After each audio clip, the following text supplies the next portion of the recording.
Syndication is built around legal terms. It's built around the law. Anything that goes wrong, it can put you in trouble. You have to have the negotiating skills. Aside from doing the underwriting, some people think that acquisition is just for you to underwrite. No, there's a negotiating part of it. Most times, I won't lie to you, my offer is most times not the best, not the highest, not even the most convenient. But sometimes I get to win those deals because of some factors. And because of one, over time, I've been able to build my negotiating skills and I've been very firm on it. I don't just negotiate, I give you reasons why I'm saying no. So that means whoever is negotiating must know the numbers.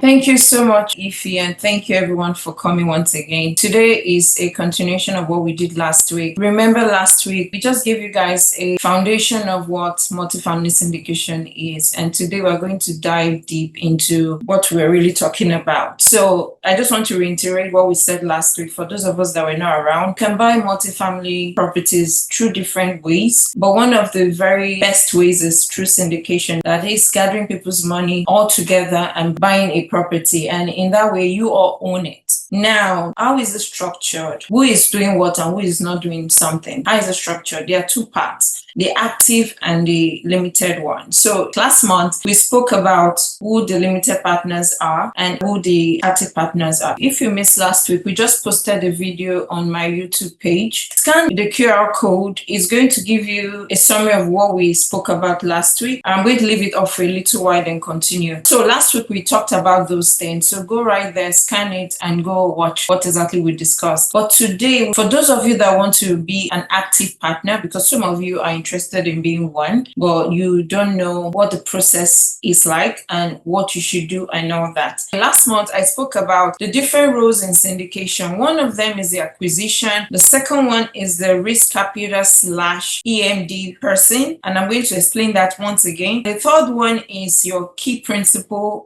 / guarantors. And the fourth one is your asset management. Some people would outsource it, some people will internalize it, depending on what you want. And the fifth one is capital raising / investors relation. So those are the different ways syndication can be structured. Although it can be streamlined, you don't have to break it down like the way I did. You can decide to have it as three. The major parts are the acquisition, the asset management, and the capital raising. So you can streamline it to that. Let's say you're a group of 5 friends. You guys are able to raise 3 million on your own. The 5 of you, you're able to raise 3 million or 5 million on your own, and you don't need more people. You might say 2 people that have superpower to become acquisition person can be that. Another 2, maybe they're very good in managing properties. They can be the asset managers. Another 2 that are very strong in raising funds. Not that they will do it alone, but the major part of it will come from them. You can decide. So it just depends on your team. Like last week we discussed, the team is the most important part of a syndication. You must understand, first of all, who you are. Very, very important, because it's who you are that will attract exactly what team you want to bring in. I'm going to use myself as an example. My superpower is acquisition. I'm analytic. I know how to get properties. I know how to put under contract. I know how to manage properties. I don't know how to raise capital. So what do you think I will be attracted to? The type of team I want to build with. It'll be someone that can raise money, period. Because I kind of know every other thing, but the other part that is a very, very significant part, I don't know it. So it's very important for you to know your superpower. And for you to know your superpower is for you to attend events like this, that they discuss things like multifamily, for you to know exactly what are the things I can do. In this lesson, we're going to break it down. So maybe that will help you identify where exactly you fall into the entire frame that I've just mentioned. So I'm going to start with acquisition. Some people have streamlined acquisition to a small bucket, but it's very broad. Although I've seen people breaking down acquisition team to so many people, like 4, 3, 2 people. But literally, I could do acquisition alone. I really don't need anybody throughout the acquisition process. And the reason why I'm saying I could do it alone is because that's my strength. I can get the property, put it under contract, negotiate it, get a broker, get everything. I can do that. But if you know your strength is limited, then you might need to partner up with people. Currently, I partner with people to do it. And that is to give people more opportunity to take some piece of the pie. Like I said, what you bring on the table is exactly how your equity is built. As many as the superpower you can bring on the table, that is how much equity you will get. market, at least in a real deal. There are some deals that no matter what you can bring on the table, there's nothing for you. You might not even be seen, but as much as you are able to deliver and do some things, those things should reward you in terms of equity. So that is how we GPs make money. Sweat equity. What do we bring on the table? Those are the things that can translate into equity. An acquisition person, what does it entail? It entails that the person should be a researcher. You should be able to understand the market, do a market research. Where exactly do you guys want to start your investment in? If I am going to go and choose a market as an acquisition specialist, I'll first of all do a market survey on different markets to ascertain which of these markets fits my buy box, which of these markets will fit my goal, my vision. You want to identify, first of all, as a team, what exactly are we looking for? Are we looking just to grow our money? We don't need cash flow, because I've seen investors that just need appreciation. They need equity. They need the equity to grow. They are not really particular about the monthly or the quarterly cash flow that comes in. They are more particular about the growth of the money that they put. That is, when they sell or when they refinance, how much does it translate to? Some investors are like that. So you need to identify as a team, what are we concerned about? What do we really want? Are we looking for a market that appreciates? If you're looking for a market that appreciates, go to California, you will see it. If you're looking for a market that will give you cash flow and maybe some appreciation, you can invest in Texas. If you're looking for more of cash flow and maybe a good appreciation, but not so much, you're not particular, but you need more consistent cash flow, you go to states like Pennsylvania or all those other states that cash flow is very good. So when you're able to determine exactly where your interest is, that is how you now choose your market. So for us, we have investors that are interested in both. They are looking for appreciation and they're looking for cash flow. So that is why we decided to, before we used to invest in 5 markets, but we decided to streamline it into 2 major markets for us. And one of it is the Pennsylvania market and the other one is the Texas market. And it's for 2 reasons, because of what our investors want. But don't forget, we've done researches on different markets to see the one that suits us. And one, where do we have resources? Resources in terms of, do we have a good property manager or management company in that market? Those are things you need to also look out for. Do we have a boots on ground, someone that in a little time can just visit the property and tell us exactly what is happening? You need resources. It's not just for you to pick a market and you don't have anyone around it. There's a deal currently that I was looking at that we would have loved to buy, but we're not able to buy because we had 2 deals under contract. So it would have been too much for us to carry a 3rd deal. But that deal, I just got to find out that all the owners are out of state, no single boots on ground, nobody to look at the property. As we speak, that property is undergoing foreclosure. And that is as a result of so many factors. But one major factor was because nobody was monitoring the deal. Nobody's on ground checking out exactly what is happening. Because I heard that there were some capex jobs that needed to be done and they didn't do it. The lender seized their money. So if those boots on ground would have been able to tell if the property is in good condition. As an acquisition person, you're not just looking at the market, you're looking at resources. Who is on ground in terms of property manager, in terms of boots on ground? Many things go into that survey. So once you are done with, okay, I've chosen my market. So for us, we've chosen out of the 5-6 markets that we ventured into, we narrowed it down to those 2. Now we know that we have those resources in those markets. Now we have someone that stays in Maryland that drives like 1.5 hours or 2 to the property anytime we need her to. She's always available. So she goes there unannounced, on her own. She goes there to help. And I also visit there when it's convenient for me. So there's someone really on ground that tells us exactly what is happening. And aside from that, we used to have our previous property management company that had his daughter staying on a competitor's property. And that one was giving us like a snitch for us to tell us exactly what is going on our property. So we had those things in place and all that. And for Texas, I stay in Texas. I've become a nuisance to my property manager because they don't know when I will show up. I just show up and just don't be there, you know. So I just show up and I see things that happen that if I was not on ground, many things would have gone wrong. Things like you see properties managers not being present for months, like weeks. I visited visited one of our properties, and 3 times I've been there, I've not seen the property manager. And guess what? The regional never informed us about it. And what did I do? I informed her. I said, see, I've been to this property like 3 times and I've not seen this person. What's going on? And that was when she now said, oh, okay,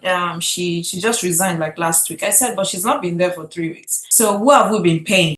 So we had that back and forth together. But imagine if I was not on ground, I would not know. So acquisition, when you're purchasing, you need those resources. So let me move on to that. There's another part of acquisition. You have to have the negotiating skills. Aside from doing the underwriting, some people think that acquisition is just for you to underwrite. No, there's a negotiating part of it. Most times, I won't lie to you, my offer is most times not the best, not the highest, not even the most convenient. But sometimes I get to win those deals because of some factors. And because of one, over time, I've been able to build my negotiating skills and I've been very firm on it. I don't just negotiate, I give you reasons why I'm saying no. So that means whoever is negotiating must know the numbers. If you're an underwriter, you should be able to know your numbers, and that is what you're going to use to negotiate, because sometimes the seller or the broker needs to understand where you're coming from. I've had issues where I had to drive down to the broker's office. I brought my underwriting, he brought his own. We're both comparing. I said, this is where yours is faulty. You have over projected it and all that. And that's why I will not be going for your deal. And that was when the broker knew that,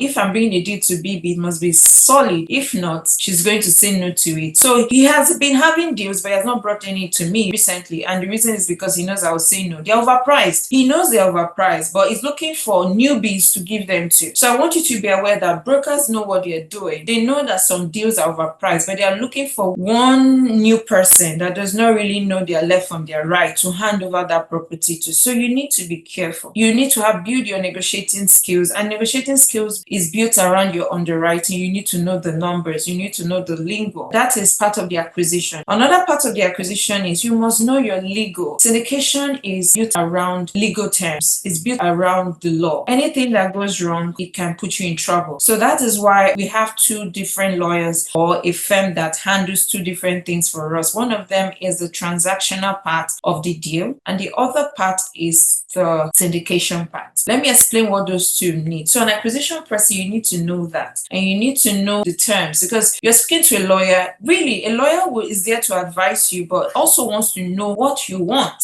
So if you can't tell them what you want, they'll give you every Tom, Dick, and Harry. And before you know it, you find out that your operating agreement has a lot of loopholes. And those are things you want to avoid. So nobody's asking you to be a lawyer, no. But if you have a lawyer on your team, so if you know that's not your superpower, you can't do it. Maybe you might need to have someone that understands legal terms, because yes, you are assessing it to a lawyer to do, but you also need to know what you want, what is good for you, because this thing is about negotiation. You don't want to also negotiate it to be bad on your own end and make the seller go away with a lot of things. So like I said, we have 2 lawyers. One is a transactional lawyer and the other one is the syndication. The transactional lawyer is the one that is going to create the operating agreement. It's going to help you open the LLCs, and it's going to help you structure the organogram. That's organ chart. You all know, we always say that multifamily is a business. You need to have an organ chart. That is how the lender is going to know who is doing what and who is who. And it's also good for you to know who is doing what and how does the organ chart flow. So the transactional person is a person that will do all that. But imagine you don't know anything. Yes, they will guide you, but I've seen many cases where they are very bad lawyers, and we've experienced one. The more you do it, the more you start getting the experience, the more it will be easier for you to tell them exactly what you want. Because once you're able to tell them exactly what you want, what that will do is to minimize your cost. It's going to help them also understand that they are not talking to someone that is new, and everything will be streamlined and your cost will reduce. I always say, please try get little legal knowledge. I'm not asking to be a lawyer, but I can tell you that I see loopholes in some of these things, and I tell them, block it, close that. I don't want that. I want this is how I want it to be. And I know why, because I'm the one doing the deal. So I know exactly how I want it to feel like or look like. And if it's going to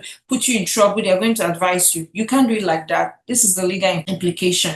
Why don't you do it like this? Then you have to listen to them. Very important. So a transactional lawyer will help you with your OA. They will give you a draft and they will ask you exactly what you want. So you need to tell them, I'm not going to break down what you should look at in your operating agreement. It's like those people that are selling courses, they won't sell anymore once we are done with this webinars, because we're really, really going deep. But my point here is the operating agreement, you can design it however you want it, so you know. But your lawyer is there to guide you, to tell you exactly what is legal and what is obtainable and what is not obtainable, and if there are loopholes. So the more knowledge you have, the better. So syndication part of it, the lawyer that will handle the syndication part is the one that will ensure that everyone is compliant. Your investors know exactly what they are getting themselves into, if it's a 506B or a 506C. For those of you that are new, those laws and those rules are there to safeguard people from falling prey to bad people, really, because there are some wolves out there that are ready to take advantage of people. So there are rules to safeguard. So that's why those rules are there. Then the 506C are people that are sophisticated.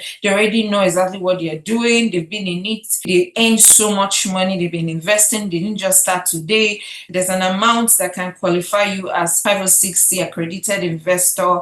I don't want to go deep into that, but I know most of you that have been investing, you know exactly what that looks like. So your syndication person is the one that is going to help you get all your documents for syndication. It's also going to work on the operating agreement, guys, because your operating agreement will have what each investor and what each GP owns, who is the manager. Everything is going to be outlined in those agreements. So they work hand in hand with the transactional attorney. So most times it's one company. They handle both and all that. So they are the ones that will create the PPM. So before you create your subscription doc and all that, if you are like a sponsor or the person that is doing the acquisition part, you need to know exactly how you structured your deal. What did you tell your investors? It's a 70-30 split. That is, they own 70-30. They'll be asking you, what's your acquisition fee? How much is your asset management fee? They'll be asking you, how many managers do you have? Do you want to be the only manager? How many guarantors? They'll be asking you so many things. And if you don't know, they will help you fill it. They will do it. For the lawyers that are good, they'll do a good job. But the ones that are bad, I'm sorry, you might need to go amend it later on in the future because there might be some loopholes. So that's another part of the acquisition process. It's not just underwriting.